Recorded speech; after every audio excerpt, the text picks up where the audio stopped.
the next one we are going to talk about, Kev, is a bit of a mad one.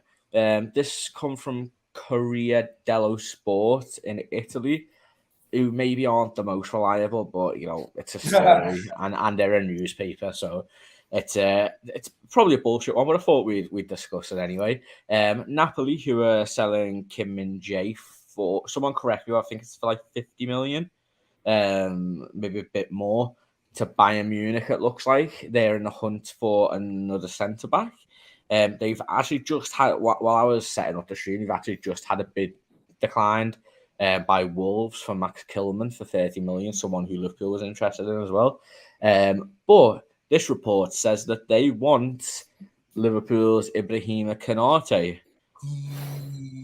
Kev, never happening. We've just signed him for 35 million. He was our best centre-back last season. He's France's main starter in centre-back now. He's only going to get better. And for the 50 million they've got to spend, you probably need to double it to get Konate, wouldn't you?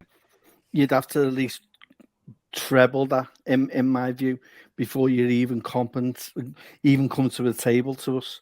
There's no chance in the world I'd sell Konate. Absolutely not. He is the mirror of what Van Dijk is. He's 6'4", brute, and he is ours, and you're not getting him. So, you can give us your number 77. You can give us Osimhen as well. And anyone else you want to put into the mix, and then we'll think about it. It's there's no way in this world do you think that Klopp is going to get rid of potentially a successor in our centre back. No, not a chance in the world. So, if it's like me, I want to date with Cameron Diaz, but it's not going to happen. Like, do you know what I mean? So, we can all like someone, but that's as far as it goes. Kev, I love you, man. You said we were going to take Osimhen at the number 77. Wow. Well, they've got dreams. I've also got dreams as well. Do you know what I mean? So, two can play that game, as Bobby Brown would say. Do you know what I mean? So, for a club valuing Osimhen at like 200 million, and you want to get Konate for like 50 million. It's just like, what are you thinking? Doesn't make sense, does it? Like, Konate is literally, he's one of the best young he's probably one of the best centre backs in the world. He's probably in the France number one centre back now as well, probably. It would never happen, would it, FJ? Like, no way. As Kev said, I think it'd take at least 120 million, maybe, to even make us think about selling them. Who do they think they are? They just won the league. Now they think they come and talk to any. Who do they think they are?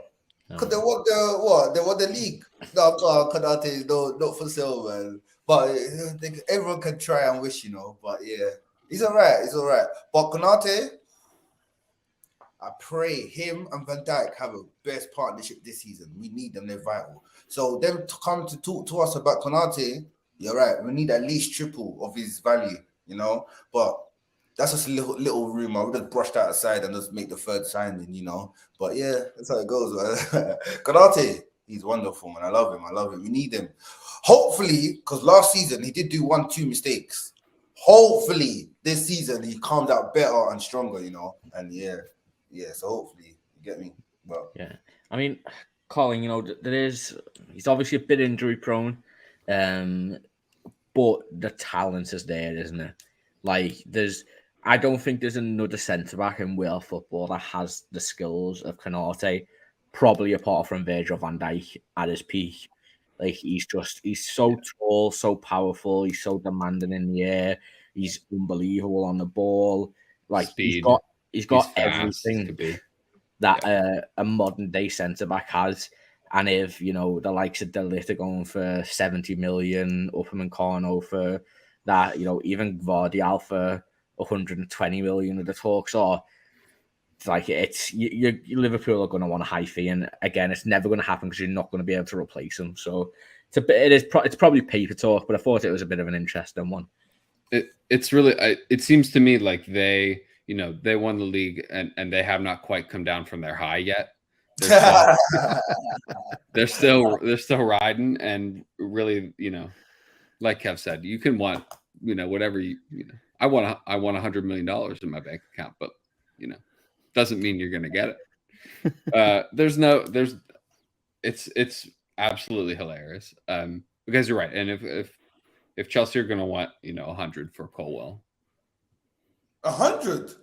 They said they want world record. They said they want world record money. Wow.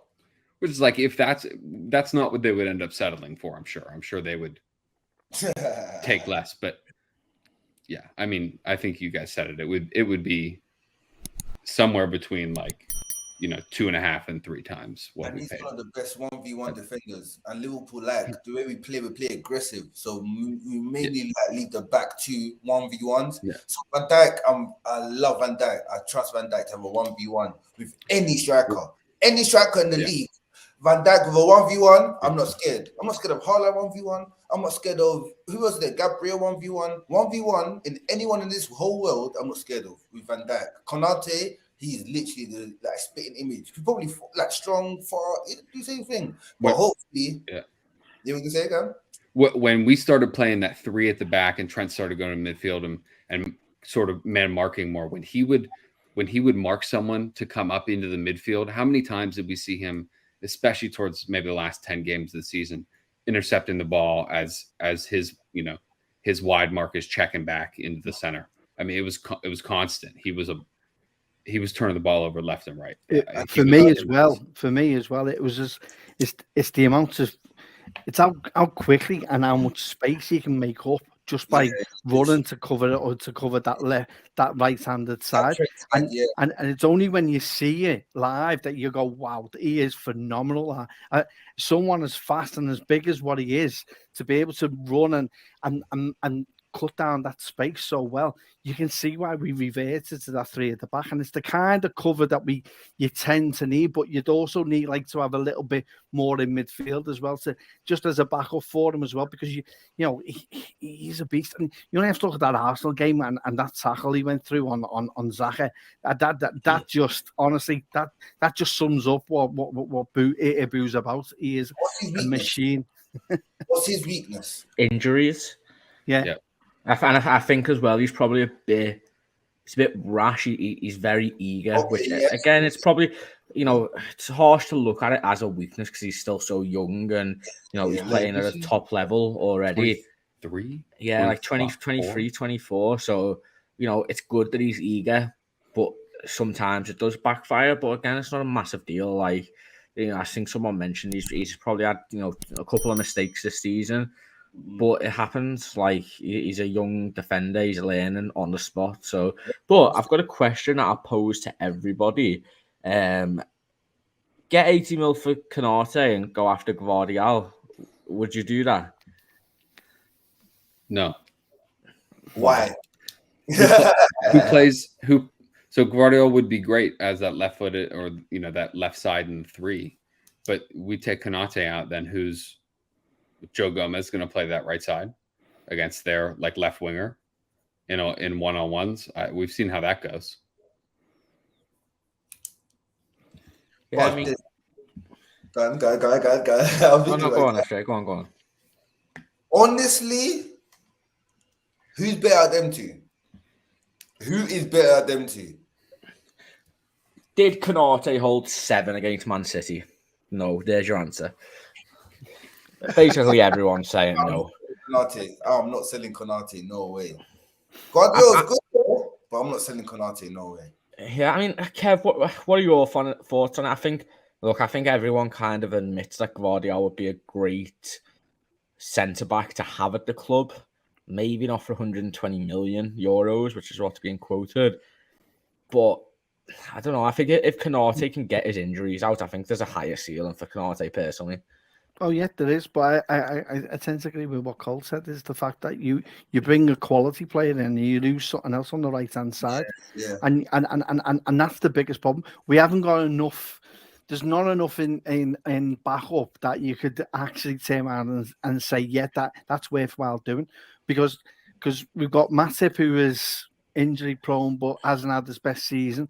You've got Gomez, which is, unfortunately, he's had so many serious injuries. How much has that affected him? And now he's he's gone from being the best centre back next to Virgil van Dijk when we won the league to now being dropped, and is now we're looking for a place for him as at right back to even try and get him in the game. So it's hard to say why it doesn't make sense, because you, as I just said, you lose the balance on the right hand side if you bring in that in, and you're building up what on the left hand side. There has to be an equilibrium and a balance to that. So I wouldn't be paying the 80 million for them. What I would be doing, I'd be putting that money towards a Bastoni, who is, you know, Charlie's. I got everyone on the Bastoni train. You did. And I can see why. I saw the last couple of games that Inter Milan played, and he is a quality player. Italian defender, like proper, yeah, you can tell. Exactly. You know what I mean? He's out of that Chileni and you know, the Baresi school of centre backs. You know what I mean? It's but you know, again though, it's, you know, will he come on and will he cost as much as what Garfield is getting rated at? Because, you know, that's the other thing that happens here, is that it's the money that needs to be spent on these players. And, you know, I'm not selling our future in centre back to bring one in and weakness on the left and right hand side. So it's a note for me for that one. Yeah, I mean, I think we've seen, like, over the years how big centre backs are now. They're almost, you know, like attacking midfielder prices or even attacking prices now, because people have realised how important a good ball playing centre back is. Because look, a lot of top teams play in a similar way. When you break down the fundamentals, most of them play out from the back with a centre back. You know, it's very, you know, passing orientated, direct, long balls over the top. We went out and we signed Virgil van Dijk for 75 million. Everyone laughed at it, and now everyone's doing it. You know, City are about to spend 120 mil on a centre back. You know, United tried to do it with Harry Maguire, then tried to do it again with Varane. Martinez as well. Yeah, you know, De Ligt to Juventus and then to Bayern Munich. Like this was Chelsea. That was exactly. Look, there's so many thingios now, and whether we like it or not, we are going to have to probably spend at least 70 or 80 million when we need to replace Virgil van Dijk, because we can't go out like we did with Lovren and Sakho and try and sign a centre-back who might be the next best thing. We need to go out and sign the next best thing, like proven, or the best thing. So, but went a bit off there. Bella Kotchup's a good one. I think he'd be a good option for this. So maybe not to replace Van Dijk, 'cause again, bit of a risk. But yeah, so it's an interesting one. I'm sure we'll be talking about it a lot.